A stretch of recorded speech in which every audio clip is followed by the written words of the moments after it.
Good morning friends. चलिए शुरू करते हैं एक नया अध्याय और उस अध्याय का नाम है कुषाण वंश। क्या नाम है?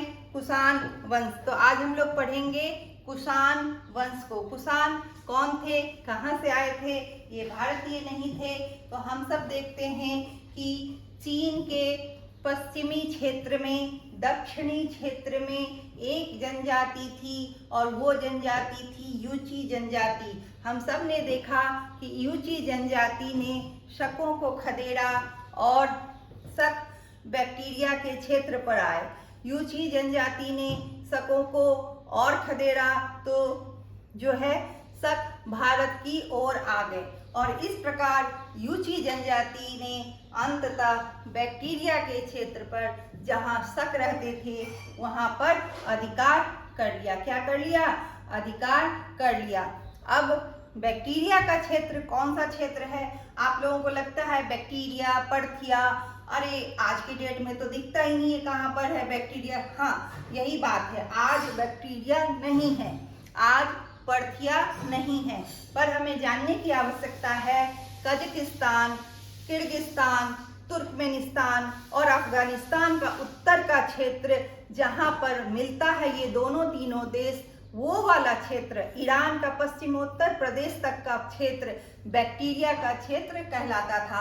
आप सब इस बात को ध्यान में रख लीजिए कि वही क्षेत्र जहाँ पर ये दो तीन आज के देश मिल रहे हैं, उस पॉइंट पर कैस्पियन सागर से साउथ में और ईस्ट में, कैस्पियन सागर के east and south most point से थोड़ा सा और आप ईस्ट की ओर जाएं तो उस क्षेत्र में बैक्टीरिया का क्षेत्र था। तो इस जगह पर उस समय पहली शताब्दी में किसका शासन था? शासन था शकों का, सीथियंस का। तो सीथियंस को यूची जनजाति ने हराया और बैक्टीरिया के क्षेत्र पर अधिकार कर लिया और यहीं से एक जो अधिकार किया और स्वतंत्र सत्ता की स्थापना की और उस व्यक्ति का नाम था कुजूल कड़फिसस। नाम लिखिए, कुजूल कड़फिसस।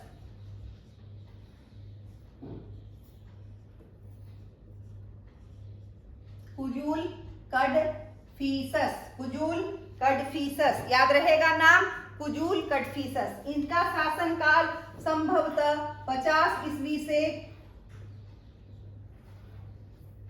65 ईस्वी संभवतः ही है, इसको लिख लीजिए। यहाँ पर कुजूल कड़फिसस का शासन आता है और कुजूल कड़फिसस ने बैक्टीरिया के क्षेत्र पर अधिकार करके अपने साम्राज्य को, जो किसी के सामंत थे, ये शकों के सामंत थे, वहां पर अधिकार करके और अपने साम्राज्य को आगे अफगानिस्तान, दक्षिण की तरफ अफगानिस्तान के क्षेत्र में फैलाया और एक नए शासन, एक नए राजवंश की स्थापना की और वही राजवंश कुषाण वंश कहलाया। ठीक है। इसने तांबे के सिक्के जारी किए थे। क्या किए थे? तांबे के सिक्के जारी किए थे। तांबे के सिक्के जारी किए थे। ठीक है, इतना समझ में आ गया। इससे अधिक याद रखने की आवश्यकता इसमें नहीं है। इसके बाद इसका पुत्र और उत्तराधिकारी राजा बना और उसका नाम था वीम कड़फिसस। वीम कड़फिसस, वीम कड़फिसस। ये संभवतः 65 से 78 तक ईस्वी तक शासन करता रहा। इसके काल में सोने के सिक्के बने। क्या लिखेंगे? सोने के सिक्के, सोने के सिक्के और तांबे के सिक्के, तांबे के सिक्के,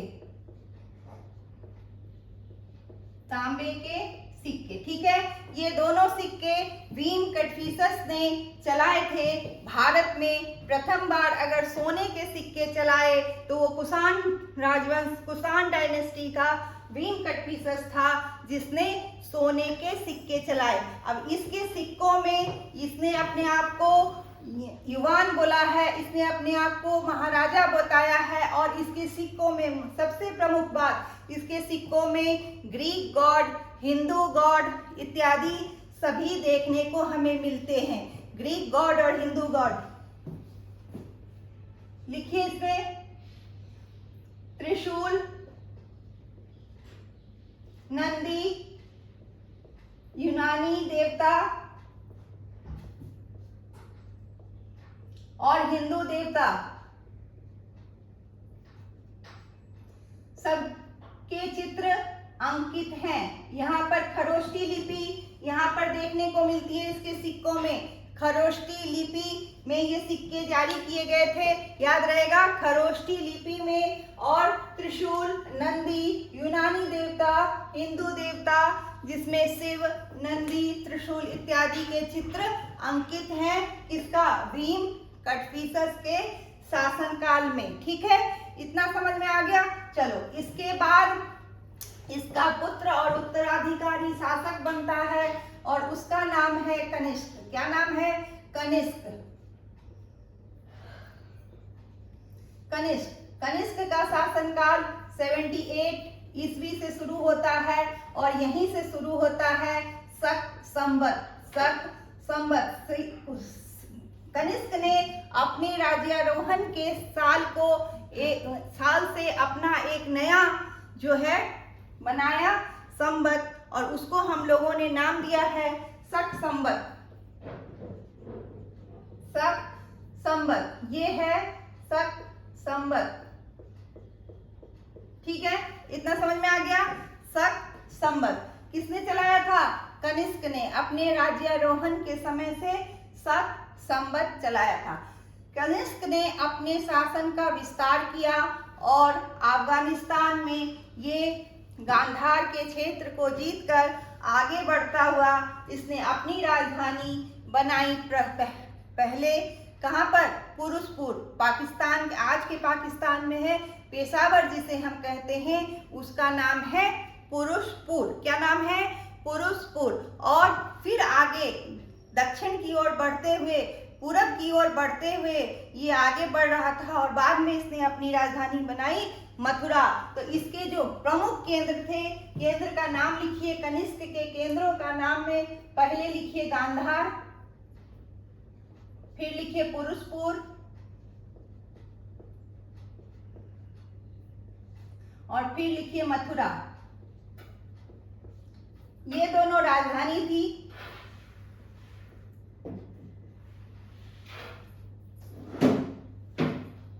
लेकिन ये गांधार और ये मथुरा, ये दोनों क्या थे? गांधार और मथुरा मूर्ति कला के केंद्र थे। मूर्ति कला के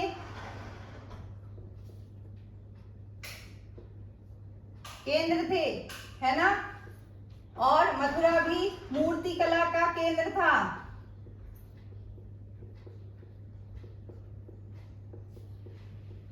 मूर्ति कला का केंद्र था, क्या है ना, गांधार और मथुरा।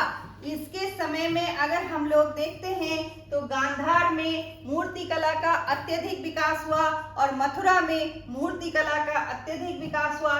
गांधार कला में हम लोग देखते हैं रोमन साम्राज्य का प्रभाव भी पड़ता है। रोमन मूर्ति कला, ग्रीक मूर्ति कला का प्रभाव भी कहाँ पर? गांधार की मूर्ति कला में दिखता है।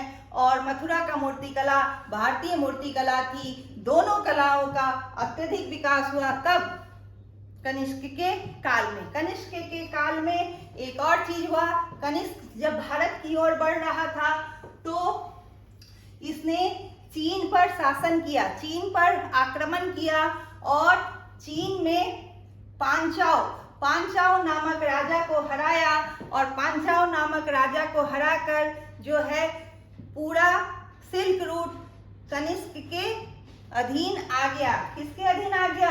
कनिष्क के अधीन आ गया। इस प्रकार जो है अमुदरिया से लेकर के गंगा की घाटी तक कनिष्क का शासन था। अमुदरिया से लेकर गंगा की घाटी तक, सारनाथ तक सिक्के कनिष्क के मिले हैं। इसलिए हम लोग क्या देखते हैं कि इतने बड़े क्षेत्र में कनिष्क का शासन था।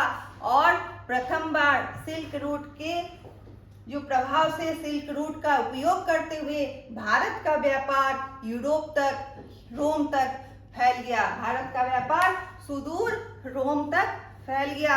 हम जानते हैं ना इस प्रथम शताब्दी में रोम साम्राज्य अपने चरमोत्कर्ष पर था। कहाँ था? अपने चरमोत्कर्ष पर था।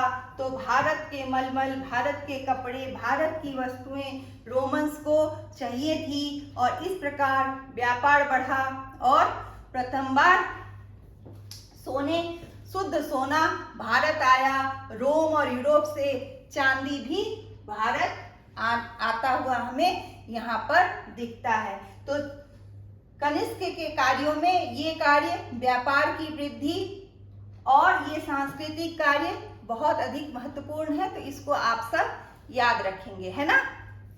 इसके अलावा अगर हम देखते हैं कनिष्क के समय में कनिष्क की मुलाकात होती है, भेंट होती है किससे? वसुमित्र से और अश्वघोष से। किससे?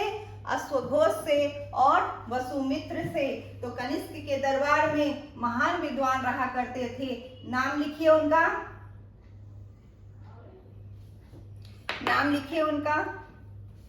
पहला नाम हम लोग लिखेंगे वसुमित्र। क्या लिखेंगे? वसुमित्र। दूसरा नाम लिखेंगे हम लोग अश्वघोष।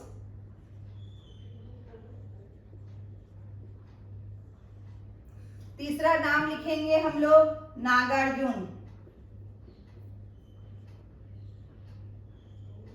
और चौथा नाम लिखेंगे हम लोग चरक। चरक द्वारा रचित चरक संहिता, सबको पता है ये आयुर्वेद पर आधारित ग्रंथ है। क्या? चरक संहिता। अश्वघोष की जो बहुत महत्वपूर्ण पुस्तक है उसका नाम है, क्या नाम है? बुद्धचरित। बुद्धचरित। आपको पता है बुद्धचरित जो है इसके विन्यास जो है ये काव्य है महात्मा बुद्ध के पूरे जीवन पर। इसका विन्यास वाल्मीकि द्वारा रचित रामायण से मिलता है। अश्वघोष को बहुत बड़ा विद्वान माना गया है और बुद्धचरित में महात्मा बुद्ध की संपूर्ण जीवन की जो कहानी है, जो कथा है, उसको बड़े ही काव्यात्मक ढंग से प्रस्तुत किया गया है बुद्ध चरित में। इसके अलावा और भी पुस्तकें थी। उन पुस्तकों का क्या नाम था? एक का नाम था सौंदरानंद। क्या नाम था? सौंदरानंद। और एक और पुस्तक बहुत महत्वपूर्ण, उसका नाम था सारीपुत्र प्रकरण। क्या नाम था? सारीपुत्र प्रकरण।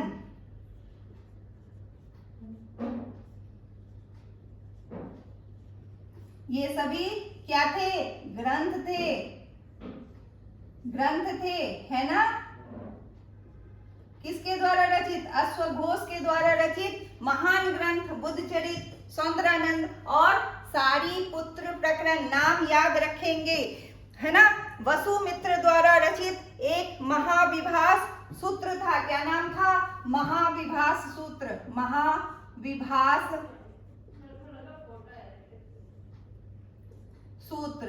महाविभास सूत्र, है ना। याद रहेगा। माध्यमिक चरित ये नागार्जुन की पुस्तक थी, माध्यमिक चरित।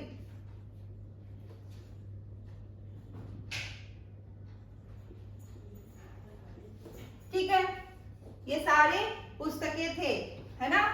तो ये चार व्यक्ति हमें याद रखने की आवश्यकता है। वसुमित्र, अश्वघोष, नागार्जुन और चरक। ये चारों कनिष्क के दरबार के महान विद्वान थे। इनके अलावा पार्श्व करके भी एक महान विद्वान थे जो इन सबके गुरु थे।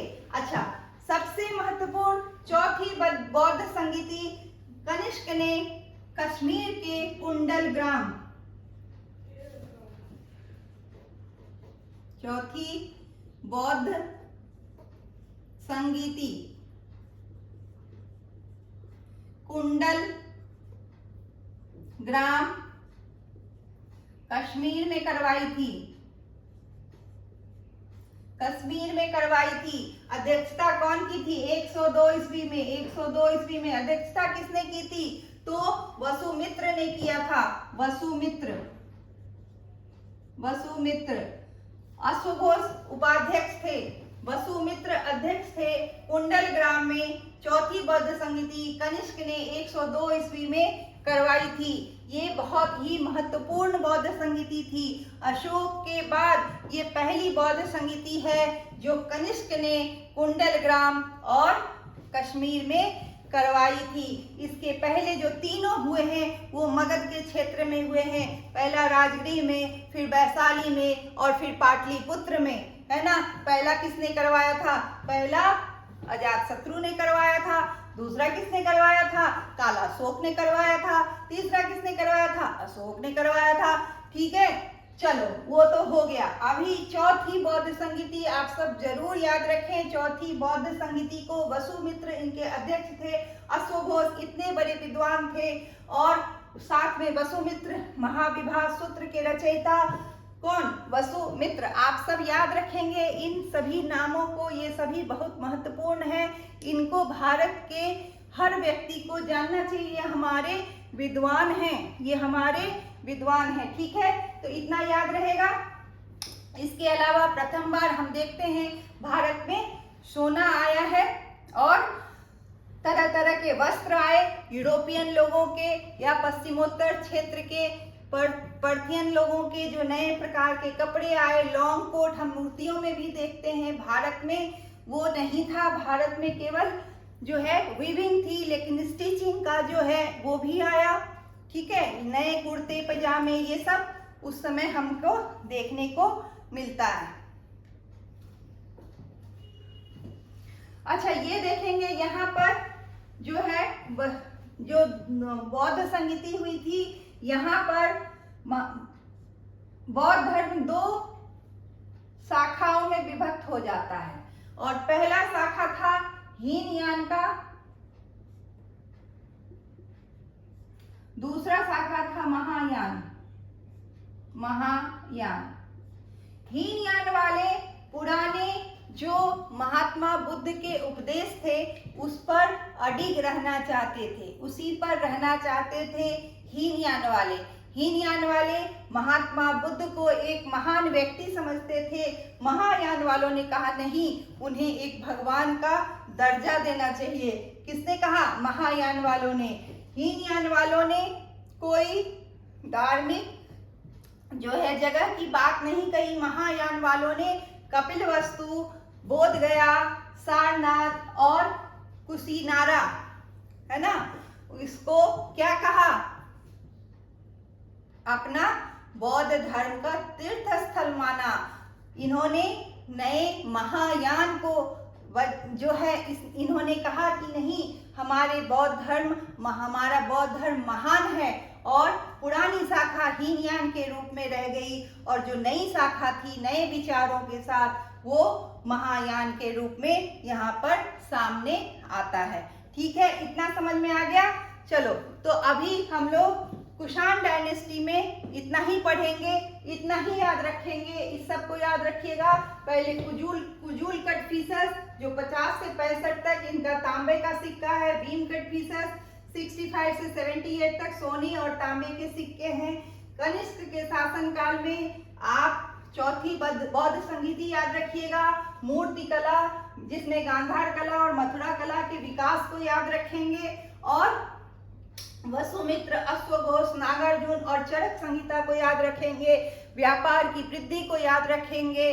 भारतीय उपमहाद्वीप में सोने के आयात को याद रखेंगे। इस चीज को याद रखने की आवश्यकता हमें है। इस प्रकार कनिष्क का शासनकाल भारत के सामाजिक, सांस्कृतिक, आर्थिक जीवन को प्रभावित करती हुई हमें दिख रही है। तो हम इन बातों को ध्यानपूर्वक याद रखेंगे। ठीक है, और धार्मिक भी। ठीक है ना, इतना समझ में आ गया। चलो, ओके, चलो।